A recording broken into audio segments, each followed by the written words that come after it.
Hi guys, අද ඔයාලා සාදරයෙන් පිළිගන්නවා සිංහල ඇනිමේට් අපේ YouTube channel එකට. අද මම කතා කරන්න යන්නේ චින්ලින් ජියාමා අධිරාජ්‍යයෙන් ඉවත් වෙලා ගියාට පස්සේ Sky Surfer Mansion එහෙම නැත්නම් අහස් සර්ප මන්දිරය තුලදී චින්ලින්ට මොකද උනේ වගේම ෂෝයන් ඉස්සරහ ලබා ගන්න ටියන් ක්ලාස් ඩු ස්කිල් ගැන වගේම මේ ස්කිල් වෙන් කරලා තියෙන බල මට්ටම් සහ ෂෝයන්ට මේ ටියන් ක්ලාස් ඩු ස්කිල් මගින් ෂෝයන්ට ලැබෙන අලුත් බලයක් මොනවද කියලා. එහෙනම් channel එකට අලුතෙන් එකතු වෙන යාළුවෙක් එහෙම ඉන්නවනම් පල්ලෙහා තියෙන subscribe button එක click කරලා bell icon එක on කරලා වීඩියෝ එකට like එකක් දාලා මේක තුමු. එහෙනම් වැඩි කතා නැතිව වීඩියෝ එකට.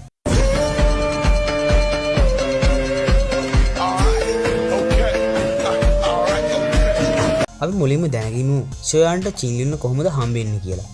ෂෝයන්ට චින්ලින් මුලින්ම දැක් ගන්න ලැබෙන්නේ ජියාමා අධිරාජ්‍යයේ ටේගර් කාන්තාරේ පිටලා තියෙන තම සහෝදරයාගේ මෑන් ස්ටිල් කුලී හේවා කණ්ඩායමේ සේවිකාවක් විදිහට චින්ලින් වැඩ කරනකොට මෙතනදී ෂෝයන්ට දැනගන්න ලැබෙනවා ඇයසතුව දුර්ලභ ට්‍රිපල් ජේඩ් ග්‍රීන් ස්නේක් ෆ්ලවර් එහෙම නැත්නම් ත්‍රිත්ව ජේඩ් කොළ සර්ප මල ඇය තුල පිහිටලා තියෙන බව. ඇත්තටම චින්ලින් කියන්නේ අර්ධ මිනිසෙක් වගේම අර්ධ සර්පෙක්. ඒ කියන්නේ චින්ලින්ගේ මව සර්ප මිනිසුන් විසින් දූෂණය කරලා තියෙනවා වගේම මේ ආකාරයේ දරුවෙක් බිහි වෙන්නේ බොහොම කලාතුරකින්. ඒක නිසාම චින්ලින්ට කුඩා කාලේ ඉඳන්ම මිනිසුන්ගෙන් වගේම සර්පයින්ගෙන් ගොඩක් වෙනස්කම් වලට මුහුණ දෙන්න එනවා. ඒ වුණත් ෂෝයන් ඇයව සැලකුවේ තමන්ගේම සහෝදරියක් විදියට. ඉතින් ටික කාලයකට පස්සේ යුන්ලන් නිකායේ බාහිර උපස්ථායකයෙකු වෙන මෝචින් චින්ලින්ව පැහැරගෙන ඇය සතුව පවතින ට්‍රිපල් ජේඩ් ග්‍රීන් ස්නේක් ෆ්ලවර් එකේ බලය උරාගෙන ඔහු ඩූහුවන් දක්වා උසස් වෙන්න උත්සාහ කරනවා. ඒ වුණත් මෙතනදී චින්ලින්ට සිදුවන මාරාන්තික පහරක් නිසා චින්ලින් ස්කයි සර්ෆර් මේන්ෂන් එහෙම නැත්නම් අහස් සර්ප මන්දිරයේ පුද්ගලයෙක්ට ෂෝයන් ඇයව බාර කරනවා. ඉතින් මේ සිදුවීම පස්සේ ෂෝයන්ට චින්ලින්ව වසර ගණනායකයකට දැක ගන්න හම්බෙන්නේ නැහැ. ඒ වගේම චින්ලින්ව ස්කයි සර්ෆර් මේන්ෂන් තුලදී ඔවුන් ඇයට හොඳට සලකනවා වගේම ඔවුන් ඇයට ස්කයි සර්ෆර් මේන්ෂන්හි රහස් ශිල්පියෙක් ක්‍රම පවා කියා දෙනවා. වගේම ඇයව ස්කයි සර්ෆර් මේන්ෂන්හි නායකයා බවට පත් කරන්න ඔවුන් තීරණය කරනවා. ඒ වුණත් ඔවුන්ගේ පෙළක් වැඩිහිටියන්ට ඕන කරනවා ඇයව ඔවුන්ගේ කලින් ප්‍රධානියාගේ වැඩිමහල් පුත්‍රයා සමග විවාහ කරවන්න. ඉතින් මේ දෙයට චින්ලින් අකමැති වුණු නිසා ඇය අහස් සර්ප මන්දිරයේ තුලින් රහසෙන් පලා යනවා. ඉතින් මෙහෙම පැනලා වූ චින්ලින් මුලින්ම ආපහු එන්නේ ජියාමා අධිරාජ්‍යයට.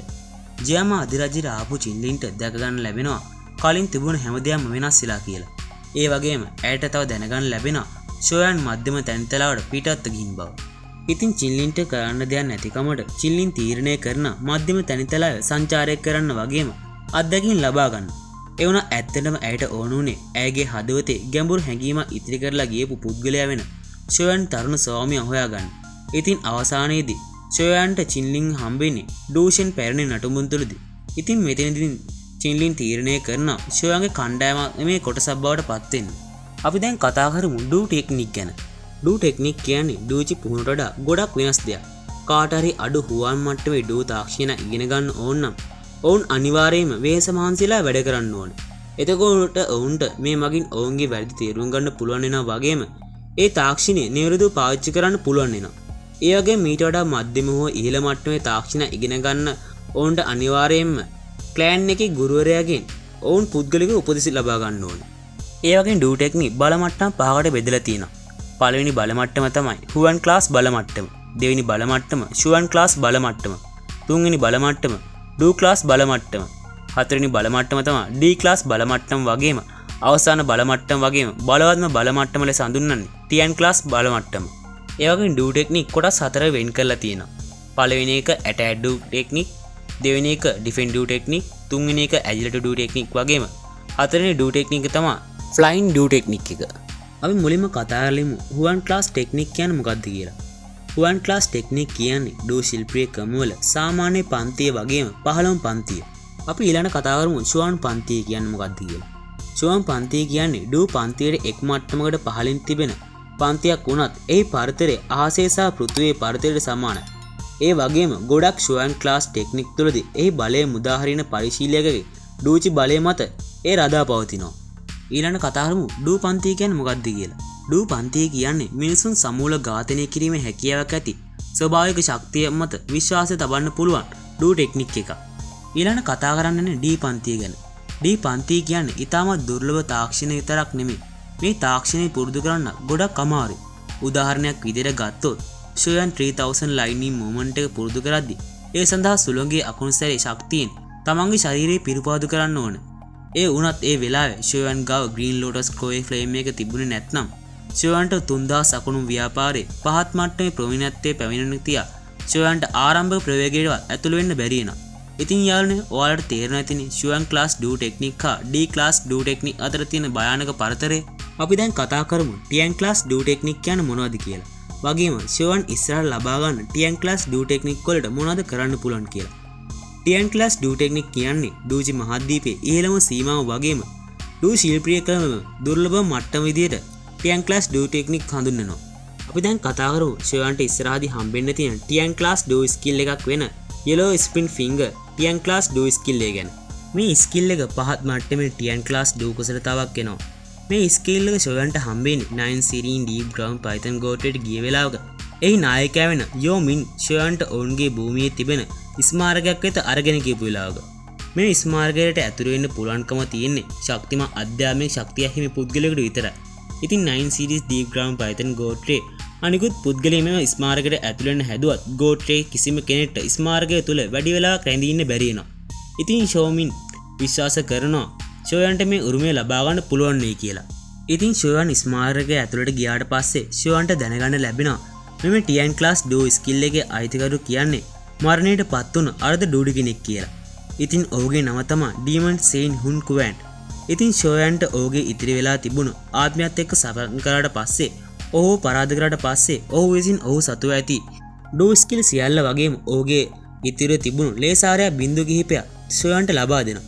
ඒ වගේම මෙතනදී ෂෝයන්ට ලැබෙනවා ටියන් ක්ලාස් ඩෝ ස්කිල් එක. මේ ඩෝ ස්කිල් එකෙන් වෙන දේ තමයි මේ කුසලතාව ආත්මයට බලපාන ඩෝ කුසලතාවක් වගේම ඉන්ද්‍රජාලික තිරිසනුන්ට විරුද්ධව මේ බලවත් ටියන් ක්ලාස් ඩෝ ස්කිල් එකක් වෙනවා. මේ කුසලතාවය මෙන්ජි මුර්ගයන්ගේ ආත්මය මර්ධනය කිරීමේ හැකියාවක් මේ ටියන් ක්ලාස් ඩෝ ස්කිල් එකේ තිබෙනවා. ඒ වගේම ෂෝයන්ට මෙතින් ලැබෙන අනිත් ඩෝ ස්කිල් තුන තමයි කහ වසන්තයේ දිව්‍යමය කෝපය, කහ වසන්තයේ ඇඟිල්ල සහ කහ වසන්තයේ අත්ලය කියන මුද්‍රා තාක්ෂණ තුන. ඒ වගේම මෙතනින් තමයි ෂෝයන්ට වෙන කාගෙන්වත් දැනගන්න ලැබුණ නැති දෙයක් ෂෝයන්ට හුන්කුවන්ගෙන් දැනගන්න ලැබෙන්නේ. ඒ තමයි අතීතයේ හිටපු ඩූඩිවරු මේ ගියේ නෑ කියලා වගේම ඔවුන් මේ ලෝකයේ අවසානයේ පිට වෙලා ගියපු බව. අපි ඊළඟ කතා කරමු ෂෝයන්ට හම්බ වෙන ඊළඟ ටියන් ක්ලාස් ඩූ ස්කිල් එක ගැන. ඒ වගේම කියන්න ඕනේ යාළුවනේ මේ ඩූ ස්කිල් එක ගැන ලොකෝට විස්තරයක් නෑ වගේම අපිට මේ ඩෝංගුවා එකේ මේ ඩූ ස්කිල් එක බලා ගන්න ලැබෙයිද කියලා හරියටම ෂුවර් නෑ. ඒ වුණා මම හිතුවා මේ ටියන් ක්ලාස් ඩූ ස්කිල් එක ගැන ඔයාලට විස්තර කරන්න. මේ ටියන් ක්ලාස් ඩූ ස්කිල් එකට කියන නම තමයි කිං කොන් ග්ලාස් බොඩි ඩූ ටෙක්නික් කියලා. මේ ඩූ ටෙක්නික් එක ටියන් ක්ලාස් ලෝ ලෙවල් ඩූ ස්කිල් එකක් විදිහට හඳුන්වනවා. මේ ස්කිල් එක නිර්මාණය කරලා තියෙන්නේ වසර 1000කට කලින් හිටපු ලිව් ලී කියලා පුද්ගලයෙක්. මේ ඩූ ස්කිල් එක උච්චතම මට්ටමට ප්‍රගුණ කරාට පස්සේ කෙනෙකුගේ ශරීරයේ ලෝහයක් වගේ ශක්තිමත් වෙනවා වගේම ඔහුගේ ප්‍රහාරයකට අහස පවා දෙකඩ කරන්න පුළුවන් බව කියවෙනවා. මේ ඩූ ස්කිල් එක ප්‍රහාරය වගේම ආරක්ෂාවට එකතු කරන්න පුළුවන් කම්බයින් ඩූ ස්කිල් එක. මේ ස්කිල් එක භාවිතා කරන පුද්ගලයාගේ භෞතික ශරීරය ශක්තිමත් කරන්න පුළුවන් වෙනවා වගේම මේ කිං කොන් ග්ලාස් ශරීරය ප්‍රගුණ කරන්න ඔහුගේ ඩූචි ඇටකටු ලේ මස් සමග අද්විතීය ක්‍රමයක් භාවිතා කරලා ඒකාබද්ධ කරන්න ඕන. එහෙනම් යාළුවනේ මේ වගේ සුපිරි එක්ස්ප්ලේනින් වීඩියෝ ඉස්සරහට බලා ගන්න ඕන නම් දැන්ම channel එක subscribe කරලා තියාගෙන වීඩියෝ එකට like එකක් දාලා මාත් එක්ක එකතු වෙමු. එහෙනම් මේ වගේ සුපිරි වීඩියෝ එකකින් තවත් දවසකින් හමුවෙමු. ඔයාලට සුබ සුදාසක් වේවා.